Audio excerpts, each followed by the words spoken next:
வணக்கம். வக்ரதுண்ட மகாகாய சூரியகோடி சமப்பிரபக அவிக்னம் குருமே தேவ சர்வகாரியேஷு சர்வதா. தென்னாட்டுடைய சிவனை போற்றி, என் நாட்டவர்க்கும் இறைவா போற்றி. நண்பர்களே, இன்னொரு புதிய வீடியோல உங்கள் அத்துணை பேரையும் சந்திப்பதில் மிக்க மகிழ்ச்சி.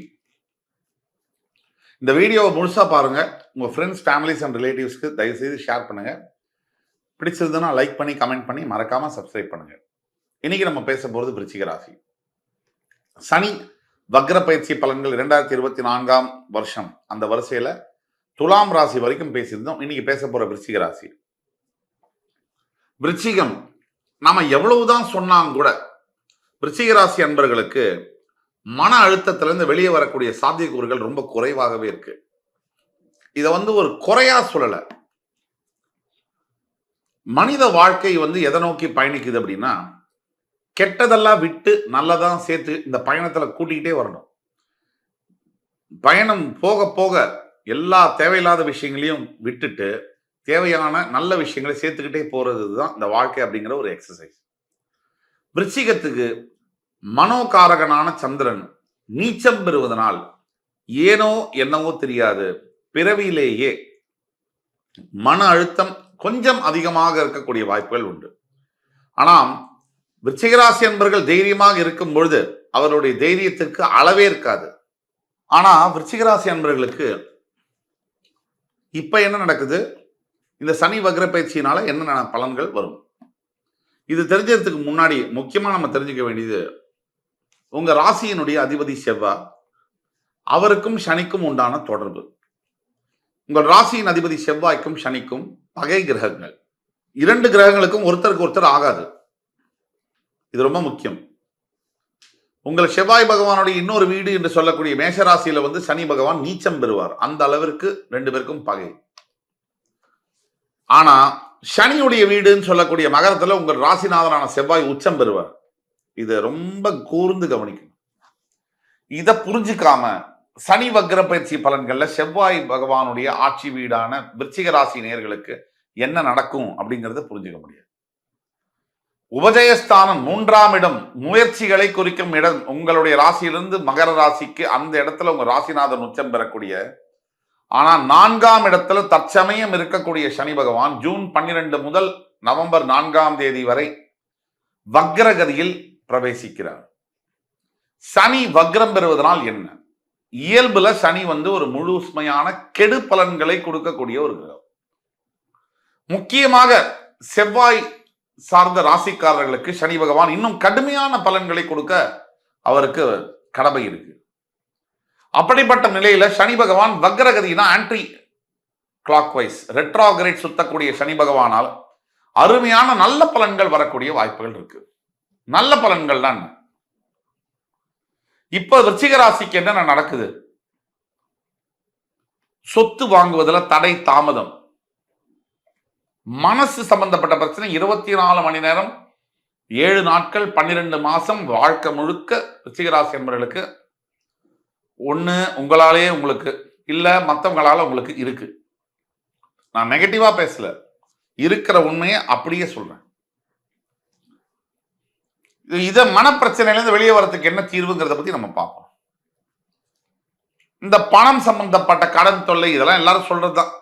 கடன் தொல்லை, குடும்பம் பிரிஞ்சு, இதெல்லாம் வெளியில இருந்து சொல்லும் போது ஈஸியா இருக்கும். கடன் பட்டார் நெஞ்சம் போல் கலங்கி நின்றான் இலங்கை வேந்தர்னு சொல்றோம். அதாவது ஒரு மனுஷங்க பணத்தினால படக்கூடிய அவஸ்தைய எதுக்கு கம்பேர் பண்றோம் அப்படின்னா, மிகப்பெரிய அரசரான ராவணன் ஒரு சின்ன பையன் ராமன், அவன் முன்னாடி தோத்து போய் நிக்கிறது கடன் பட்டார். அதாவது ராமன் சொல்றான், இன்று போய் நாளை வான்றான். இத்தினுண்டு பையன், ஒரு பராக்கிரம சூரனான ஒரு ராவணன் போன்ற ராஜா சின்ன பையனால நீ உன்னை விட்டுறேன் போ, நாளைக்கு வா பாத்துக்கலாம்னு சொன்னா அது எவ்வளவு பெரிய ஒரு இது. அதுக்கு எதை ஒப்பிடுறாங்க, கடன் பட்டார் நெஞ்சம் போல் கலங்கி நின்றான் இலங்கை வேந்தன், ராமனுடைய சொல்லை கேட்டு. அந்த மாதிரி விருச்சிக ராசிக்கு தேவையில்லாத பழி சொற்கள், உங்களுடைய ஆபீஸ்லயா இருக்கட்டும் வீட்டிலயா இருக்கட்டும், நீங்கள் செய்யாத தவறுக்கு நீங்கள் வாங்கக்கூடிய பழி சொற்கள். தவறு செஞ்சா அதுல தண்டனை வந்தா பரவாயில்ல, எந்த தவறுமே செய்யாத ஒருத்தர் ஒரு தண்டனை அனுபவிக்கணும்னு சொன்னா அது நியாயமாகுமா? அப்படிப்பட்ட தண்டனையை நீங்கள் அனுபவித்து தான் கொண்டிருக்கிறீர்கள். அதுக்கு என்ன வழிங்கிறத பார்ப்போம். அதை தவிர விருச்சிக ராசியை பொறுத்த வரைக்கும் முன்னேற்றம் இல்லை வாழ்க்கையில.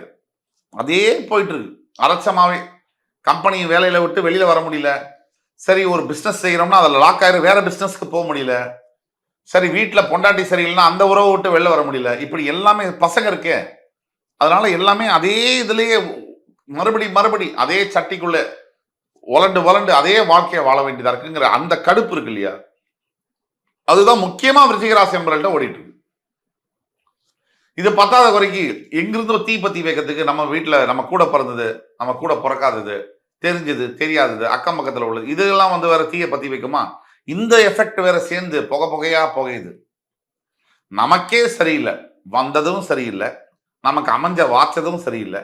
இதுக்கு மேல அக்கம் பக்கத்தில் உள்ளது தெரிஞ்சது தெரியாதெல்லாம் வேற சேர்த்து விடுதுங்களா? இந்த இதெல்லாம் சேர்த்து இன்னும் ஸ்ட்ரெஸ், டென்ஷனு, நிம்மதி இல்லாத வாழ்க்கை. இது ஒரு பக்கம். இப்ப சனி வக்ர பயிற்சினால என்ன நடக்கும்?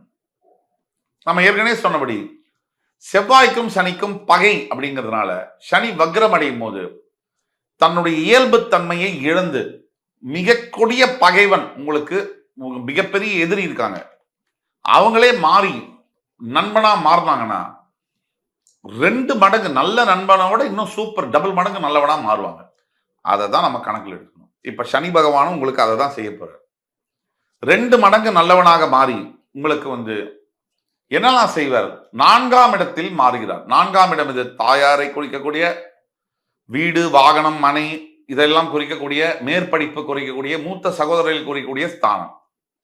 இந்த 4ஆம் இடத்தில் அவர் இந்த வக்ரகதி பெறும்பொழுது நிச்சயமாக ஜூன் 12 நவம்பர் 4க்குள்ள விருச்சிக ராசியில வீடு வாங்கணும், புதுசா பிளாட் லேண்ட் வாங்கணும், இல்ல ஒரு வண்டி வெஹிக்கிள் எடுக்கணும் அப்படின்னு நினைச்சிட்டீங்கன்னா இந்த டைம், இந்த ஜூன் 12 இந்த நவம்பர் 4க்குள்ள அற்புதமான டைம் உங்களுக்கு.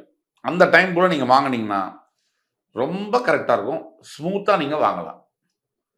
அதுக்கப்புறமா 2வது பாயிண்ட், உங்களுடைய அம்மா சம்பந்தப்பட்ட சொத்து உங்களுக்கு இருக்குன்னா அது வரணும்னா அம்மா சொந்தக்காரர்கள் மத்தியிலேருந்து நல்ல ஒரு செய்தி வரும்.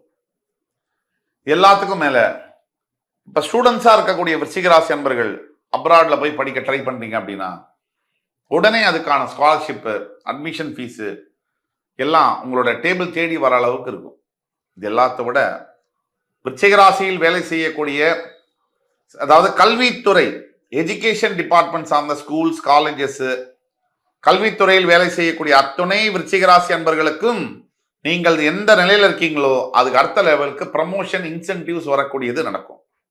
அதே மாதிரி விருச்சிக ராசியில் இருக்கக்கூடிய பல காவல்துறை அன்பர்களுக்கு உத்தியோக உயர்வு, மேலதிகாரியுடைய நன்மதிப்பு இதையெல்லாம் கிடைக்கக்கூடிய வாய்ப்புகள் அதிகமாக இருக்கு. அதே மாதிரி விருச்சிக ராசியில் இன்னொரு மிகப்பெரிய ஒரு விஷயம் இருக்கு. விருச்சிக ராசி அன்பர்களுக்கு இன்னைய தேதி பொறுத்த வரைக்கும் இப்ப நடக்கக்கூடிய விஷயங்கள்லாம் அடுத்த 4 மாசத்துக்குள்ள இந்த அத்தனை கெட்ட விஷயங்களும் மறைஞ்சு நல்ல விஷயங்களாக மாறி, அதாவது லைஃப்ல ஒரு புதுசா பிறந்தோம், ரீபர்த் கிடைச்ச அளவுக்கு ஒரு மனசுல சந்தோஷமும் நிம்மதியும் வரக்கூடிய வாய்ப்புகள் இருக்கு. இது அத்தனையும் நடக்கணும்னா நீங்க தினம் லைஃப் லாங் முதல் இன்றையிலிருந்து 96 நாட்கள் மறக்காம தியானம் பண்ணணும். உங்களுடைய சுய ஜாதகத்துல உங்களுக்கு சனி வக்ர பயிற்சி பலன்கள் என்ன பலன்களை தரும்னு துல்லியமா தெரியணும்னா கீழே கொடுக்கப்பட்டுள்ள வாட்ஸ்அப் நம்பர்ல எங்களை தொடர்பு கொண்டு ஆன்லைன்ல பேமெண்ட் பண்ணி அப்பாயின்மெண்ட் வாங்கிட்டு வந்தா நாங்க உங்களுக்கு எக்ஸாக்ட் ப்ரெடிக்ஷன்ஸ், நீங்க என்ன நடக்கும் நடக்காதுங்கிறத ஓப்பனா எந்த ஒரு ஒளிவு மறைவும் இல்லாம சொல்வதற்காக காத்து கொண்டிருக்கிறோம் என்று கூறி, நீங்க பரிகாரமா சொல்லணும்னா நீங்க செய்ய வேண்டியது தியானம். தினமும் காலையில் எழுந்து குளிச்சுட்டு தியானம் செய்யணும். முருகப்பெருமானை மனசுல நினைச்சுக்கிட்டு ஸ்கந்த சஷ்டி கவசம் இதை மறக்காம டெய்லி நீங்க சொல்லும் பொழுது அடுத்த 96 நாட்களுக்குள்ள மிகப்பெரிய மாற்றத்தை நீங்கள் எதிர்கொள்கிறேன் என்று கூறி அடுத்து வரும் காணொலியில் மறுபடி உங்கள் எல்லோரையும் சந்திக்கும் வரை உங்கள் அத்துணை பேரிடமிருந்து விடைபெறுவது உங்கள் சுபாஷ் பாலகிருஷ்ணன். நன்றி, வணக்கம், வாழ்க வளமுடன்.